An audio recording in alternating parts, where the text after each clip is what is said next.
আচ্ছা আপনাদের নিয়ে যাব ধান খেতে। দেখুন ধান কীরকম হয়েছে।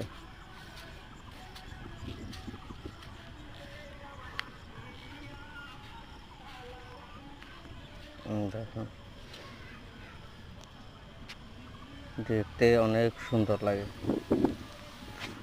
দেখুন ও কি সুন্দর, দারুণ লাগছে। আল্লাহর কি নিয়ামত দেখুন, যার জন্য আমরা সবাই অস্থির হয়ে থাকি। এই ধান যদি চাষ না হতো তাহলে যে আমাদের কি হতো, আমরা কি খেতাম।